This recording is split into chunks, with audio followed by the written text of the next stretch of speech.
MLC Teenmar మల్లన్నకి Congress క్రమశిక్షణ committee show cause notice పంపించినట్టు తెలుస్తోంది. కులగణన ఫామ్ కి నిప్పు పెట్టడంపై చర్యలు చేపట్టారు. షోకాజ్ ఇచ్చి వివరణ కోరింది పీసీసీ క్రమశిక్షణ కమిటీ.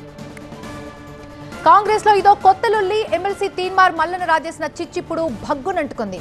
బీసీ గలం ఎత్తుకోవడం వరకు బాగానే ఉన్నప్పటికీ ఆ క్రమంలో ఒక సామాజిక వర్గాన్ని టార్గెట్ చేయడం పట్ల తీవ్రమైన విమర్శలు వస్తున్నాయి. దీన్ని పీసీసీ కూడా సీరియస్ గానే తీసుకుంది. కాంగ్రెస్ లో చర్చనీయాంశంగా మారింది మల్లన్న ఎపిసోడ్. ఒక సామాజిక వర్గాన్ని టార్గెట్ చేసి మాట్లాడటంపై తీవ్ర అభ్యంతరం వ్యక్తం చేస్తున్నారు. మల్లన్న వ్యాఖ్యల్ని సీరియస్ గా తీసుకున్న పీసీసీ క్రమశిక్షణ కమిటీ సోకాజ్ నోటీస్ ఇచ్చినట్టు తెలుస్తోంది. అదేవిధంగా వివరణ కోరింది. మరోవైపు మల్లన్న తీరును తప్పుపడుతున్నారు మంత్రులు పొన్నం ప్రభాకర్, ఉత్తమ్ కుమార్ రెడ్డి, సీతక్క. ఎవరైనా పార్టీ లైన్ దాటి మాట్లాడితే కఠిన చర్యలు ఉంటాయని హెచ్చరిస్తున్నారు. So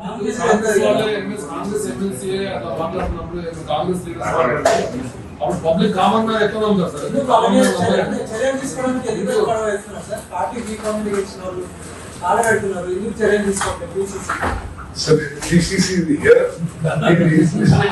he is listening to whatever you have said. I'm sure he will consider the valuable suggestions. I will consider yes. నేను కూడా తనకు విజ్ఞప్తి చేస్తూ ఉన్నా, చూడన్నా ఇది ఇంతకుముందు చెప్పినట్టు ఒక ప్రాసెస్ స్టార్ట్ అయింది. ప్యూరిఫికేషన్ చేసుకుందాం, రోడ్ ఫార్మేషన్ స్టార్ట్ అయింది, మంచి హైవే చేసుకుందాం, బలివర్గాలకు న్యాయం చేయడానికి నీ శక్తిని ఉపయోగించు. అంతేగాని ఇట్లా పూర్తిగా ఇన్నేళ్ళ నుంచి ఏంది ఏం లేనిది ఇప్పుడు చేస్తున్న పట్టుకొని తంతా కొడతా అంటే లాభం కాదు, మంచిది కాదు. సమాజంలో మన హక్కును కొట్లాడాలి తప్ప అతనందరితో కొట్లాడుకొని మనం సాధించగలిగేది ఏం లేదు. ఇక మా పార్టీ కాదా ఆయన డిసైడ్ చేసుకోవాలి. ఇప్పుడు నా బాధ, ఎందుకంటే నేను కూడా మల్లన్న కోసం చాలా కష్టపడ్డాం, పనిచేసినాం. పార్టీలో మాట్లాడాలనుకున్నప్పుడు పార్టీ లైన్లో ఉండాలి. లేదా మీకు డౌట్స్ ఉంటే ఇది ఎట్లా చేసినామని ఆయనను కూడా 2-3 మీటింగ్లో పిలిచినాం. నేనే కదా పంచాయతీరాజ్ శాఖ మినిస్టర్గా ఉన్నప్పుడు కూడా ఉండిగా ఆయనను కూడా 2-3 మీటింగ్లకు వచ్చిండు. ఎమ్మెల్సీ మల్లన్నపై 2 రోజుల కిందట భువనగిరి ఎమ్మెల్యే కుంభం అనిల్ ఫైర్ అయ్యారు. ఆయన పరిధి దాటి మాట్లాడుతున్నారని చెప్పి మండిపడ్డారు. నల్గొండలో డబ్బులు ఖర్చు పెట్టి మల్లన్నను గెలిపించామని ఆయన వర్గాన్ని టార్గెట్ చేసి మాట్లాడడం సరికాదని కామెంట్ చేశారు. మీరు చెప్పిన ఎమ్మెల్సీకి మేము అందరం సపోర్ట్ చేసినాం, డబ్బులు ఖర్చు పెట్టుకొని చేసినాం. ఒకసారి కాదు 2 సార్లు చేసినాం. ఆ రోజు చేసినాం, ఈ రోజు చేసినాం. అంటే ఒట్టిగా నోటికి వచ్చినట్టు మాట్లాడేది ఇది కరెక్ట్ కాదు.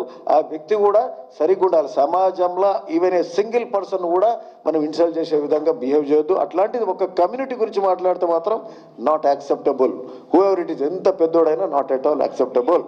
ఇప్పుడు ఆయన గురించే కాదు, మా ఆలేరు ఎమ్మెల్యే గురించి కూడా మాట్లాడాడు.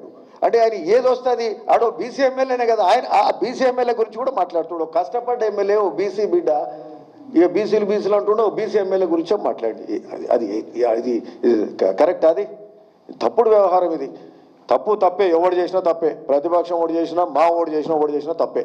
ఇది దాన్ని మేము ఖండిస్తున్నాం. అది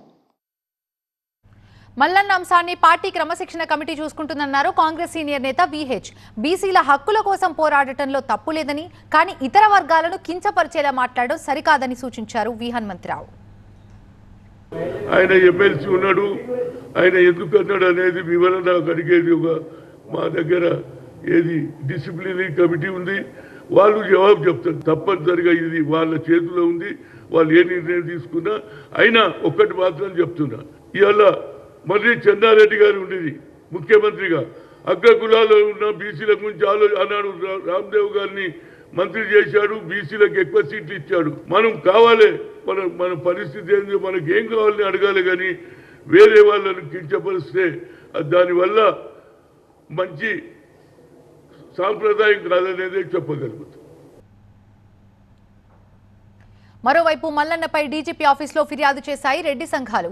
మెదక్ జిల్లా వ్యాప్తంగా పలు స్టేషన్స్ లో మల్లన్నపై ఫిర్యాదులు చేశారు. ఒక సామాజిక వర్గాన్ని కించపరిచేలా మాట్లాడారంటూ ఆరోపణ చేశాడని, విద్వేషాలు రెచ్చగొడుతున్న మల్లన్నపై కేసు పెట్టి కఠిన చర్యలు తీసుకోవాలంటూ ఫిర్యాదులు చేశారు. అందరికీ నమస్కారం. నేను బద్దూరి వెంకటేశ్వర రెడ్డి, రెడ్డి సంఘం స్టేట్ కన్వీనర్ను. అయితే మొన్న వరంగల్లో జరిగిన బీసీ గర్జన సభలో తీన్మార్ మల్లన్న ఎమ్మెల్సీ అయితే ఉన్నాడు, తీన్మార్ మల్లన్న మా రెడ్డి కులం పైన అనుచిత వ్యాఖ్యలు, అసభ్య పదజాలం వాడిండు. దాంతో మా రెడ్డి కులం టోటల్గా ఉన్న కుల బంధువులందరివి కూడా మా ఆత్మానం దెబ్బతిన్నది, మా మనోభావాలు దెబ్బతిన్నాయి. కాబట్టి మా రాష్ట్రంలో ఉన్న రెడ్డి బంధువులందరూ ఇలా ఆక్రోషంగా ఉన్నారు. తిరుమలన్న మీద ఇరగబడదామని వీడు ఎట్లా మాట్లాడుతాడు మన గురం గురించి, మనం ఏమో మాట్లాడడం ఎవరుతానని చెప్పి. ఇవాళ ఏం ఆశిస్తున్నావు నువ్వు, ఏం ఆశించి చేస్తున్నావు, ఎందుకు రెచ్చగొడుతున్నావు? నీకు బీసీల మీద ప్రేమ ఏమున్నది నీకు?